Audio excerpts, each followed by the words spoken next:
మేడిగడ్డ పోతాము, బూరుగడ్డకు పోతాం, బొందలగడ్డకు పోతాం. ఏ తోకమట్టున్నది మేడిగడ్డ అక్కడ. మీ బండారం బిడ్డ ఈ స్టేజ్ మీద కూర్చున్న నాయకుల మీద అవుతున్నాము. ఈ అసెంబ్లీ అయిపోయిన తర్వాత మేము కూడా అడిగి పోతాం, మీ చరిత్ర మొత్తం ఎండగడతాం. ఓ లంగ చేత పెట్టి పోయిన ప్రభుత్వాన్ని బదనాం చేయాలి, బట్టగాల్చి మీదేయాలని మేము మేడిగడ్డ పోతాం. ఏం బిక్తాం మేడిగడ్డ అక్కడ పోయి? స్పీకర్ సార్, చర్చ జరపాలి అని తమరి అనుమతితోటి మనం నిర్ణయం తీసుకున్నాం. వాస్తవంగా ఈ రైతుల పట్ల, తెలంగాణ సమాజం పట్ల గౌరవం ఉంటే ప్రధాన ప్రతిపక్ష పార్టీ ప్రభుత్వ ఆహ్వానాన్ని దృష్టిలో పెట్టుకొని అందరం కలిసి అక్కడికి వెళ్ళి ఆ ప్రాజెక్టులను పరిశీలించి అక్కడ జరిగిన నష్టాన్ని, రైతులకు వచ్చిన కష్టాన్ని అర్థం చేసుకొని ఆ సమస్యకు ఒక పరిష్కారం చూపించే అవకాశం ఉండే. రాకపోను కొత్తగా వచ్చిన ప్రభుత్వమే ఏదో తప్పు చేసినట్టు, ఈ తప్పుకు కొత్తగా వచ్చిన వాళ్ళే బాధ్యత అయినట్టు, అదేవిధంగా పదే పదే భాష గురించి, మాటల గురించి మీరు ఇట్లా అంటున్నారు, మీరు అట్లా అంటున్నారు, మమ్మల్ని గౌరవిస్తలేరు అని ఏదైతే చర్చ జరుగుతుందో, మాజీ ముఖ్యమంత్రి గారు నిన్న నల్గొండ జిల్లాలో వాడిన భాష మీద చర్చ చేద్దామా అధ్యక్ష? ఏం బీకనిక పోయినరని అడుగుతాడా అధ్యక్ష? మాజీ ముఖ్యమంత్రిగా 10 ఏళ్ళు పనిచేసి, కేంద్ర మంత్రిగా పనిచేసి, రాష్ట్ర మంత్రిగా పనిచేసి, శాసనసభ్యుడిగా పనిచేసి, పార్లమెంటుగా పనిచేసి, గొప్పలు చెప్పుకొని జబ్బలు జరుచుకునే ఉద్యమకారుని అనేట ఆయన ప్రధాన ప్రతిపక్ష పార్టీ హోదాలో ఉండి ఒక రాష్ట్ర ముఖ్యమంత్రిని పట్టుకొని ఏం బీకనిక పోయినావు అని అడిగితే, రా ఇప్పటికే ప్రజల్ని పాయింట్ ఊడబిక్కురు, ఉన్న అంగి చొక్కా కూడా ఊడబిక్తాం. ఇప్పటికే తెలంగాణ ప్రజలు మొన్న జరిగిన ఎన్నికలలో మీ పాయింట్ ఊడబిక్కిరు. ఇవాళ ఆ పాయింట్ ఊడబీకితే చెప్పుకునే దిక్కులేక బొక్కబోర్ల పడితే బొక్కలు ఇరిగినాయి మీకు. అయినా మీ బుద్ధి మారలేదు. ఒక ముఖ్యమంత్రిని పట్టుకొని ఏం బీకనిక పోయినావు అని అడుగుతారా అధ్యక్ష? ఇది పద్ధత? ఈ రాష్ట్రం 4 కోట్ల ప్రజలు ఓట్లేసి గెలిపించిన ముఖ్యమంత్రిని పట్టుకొని ఏం బీకనిక పోయినావు అని అంటారా అధ్యక్ష? ఇదేనా తెలంగాణ సాంప్రదాయము? ఈరోజు నేను మళ్ళీ అడుగుతున్నా అధ్యక్ష, ఈరోజు మేడిగడ్డ మేడి పండులాక కుంగిపోతే మేడిగడ్డల నీళ్లు నింపడానికి అవకాశం ఉందా అధ్యక్ష? ఇవాళ మీరే సాగునీటి పారుదల శాఖ మంత్రులుగా పనిచేసారు కదా. చంద్రశేఖరరావు గారు, హరీష్ రావు గారు ఇద్దరు సాగునీటి పారుదల శాఖ మంత్రిగా పనిచేసారు కదా అధ్యక్ష. ఈరోజు వాళ్ళకే పెత్తనం ఇస్తాం, వాళ్ళనే చేయమని ఉండ్రి.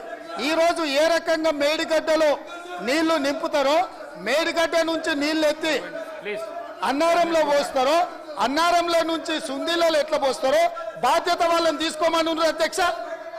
మొత్తం కుంగిపోయి కుప్పగూలిపోతుంటే ఈరోజు అక్కడ నీళ్లు నింపడానికి ఏమాత్రం అవకాశం లేక పూర్తిగా ప్రాజెక్టు దెబ్బతిని ఖర్చు పెట్టిన 94,000 కోట్ల రూపాయలు వృధా అయిపోయి ఈరోజు మొత్తం ప్రాజెక్టే దెబ్బతిన్న పరిస్థితుల్లో ఈరోజు ప్రజల దగ్గరికి వెళ్ళి సమాధానం చెప్పుకోలేక శాసనసభకు రావాల్సిన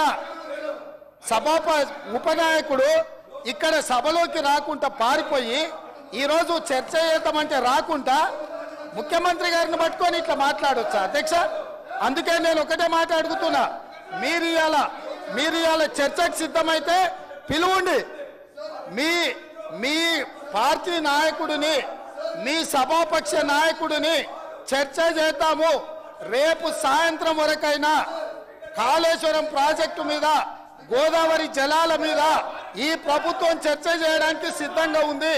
పారిపోయి ఫామ్ హౌస్లో వండుకొని ప్రతిపక్షాలుగా బాధ్యత నుంచి తప్పించుకొని మీ అవినీతి బయటపడుతుందని, కాళేశ్వరంలో మీ దోపిడీలో జైలుకి వెళ్లాల్సి వస్తుందని కేసీఆర్ను చంపుతారా అంటారు. ఎవరికి అవసరం ఉంది అధ్యక్ష చంపాల్సిన అవసరం?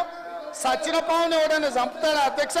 మొన్నటి ఎన్నికలలో ప్రజలు ఆ పావును చేత్తో కాదు కట్టెతో కొట్టిరు అధ్యక్ష. ఆ పాము ఆల్రెడీ సచ్చింది, సచ్చిన పావును చంపాల్సిన అవసరం మాకే ఉంది అధ్యక్ష.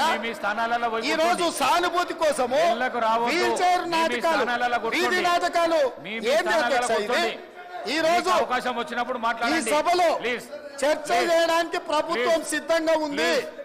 ప్లీజ్ నిజాయితీ ఉంటే, మీరు అవినీతికి పాల్పడకపోతే, మీరు చెప్పినట్టు మేడిగడ్డలో 2, 3 పిల్లర్లు కుంగిపోతే దాని మీద తీసుకోవాల్సిన నిర్ణయాల మీద మాజీ ముఖ్యమంత్రి గారు చంద్రశేఖరరావు గారిని సభలోకి రమ్మనుండ్రి.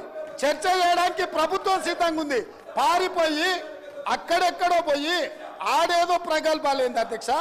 రమ్మనుండ్రి సభకు, వాస్తవాల మీద చర్చ చేస్తాం, మొత్తం ఇక్కడ పెడతాం.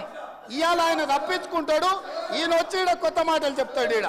కాబట్టి అధ్యక్ష, దీని మీద ఇప్పుడు జరుగుతున్న చర్చ దేని మీద జరుగుతుందో ఆ విషయం మీద చర్చించమని ఉంది. ఎట్లాగూ సాగునీటి ప్రాజెక్టుల మీద శ్వేతపత్రం పెట్టడానికి మా ప్రభుత్వం సిద్ధంగా ఉంది. మీరు ఏమేమి విషయాలు ఉన్నాయో, ఏమేమి చర్చ చేయదలుచుకుందో మొత్తానికి మొత్తం శ్వేతపత్రం సందర్భంగా చర్చ చేద్దాం. లేదు కాళేశ్వరం మీద మీరు చర్చ అంటారా, దానికోసం ప్రత్యేకంగా తమ సమయం కేటాయించండి. కాళేశ్వరం మీద చర్చ చేయడానికి మేము సిద్ధంగా ఉన్నాం అధ్యక్ష. కడియం శ్రీహరి గారు, కడియం శ్రీ మీ స్థానాలలో కూర్చోండి ప్లీజ్ ప్లీజ్ ప్లీజ్ ప్లీజ్. అధ్యక్ష, మీ స్థానాలలో పోయి కూర్చోండి, మీ స్థానాలలో పోయి కూర్చోండి ప్లీజ్ ప్లీజ్ ప్లీజ్ ప్లీజ్. వెళ్ళకు రావద్దు దయచేసి, ఈ ప్రాక్టీస్ బాగలేదు, వెళ్ళకు రావద్దు ప్లీజ్. అధ్యక్ష, గౌరవ ముఖ్యమంత్రి గారు సభకు వచ్చిన తర్వాత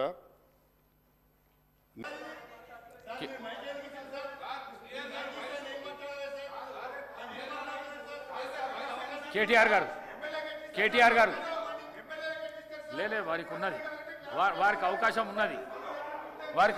ఉన్నది, కేటీఆర్ గారు మాట్లాడండి.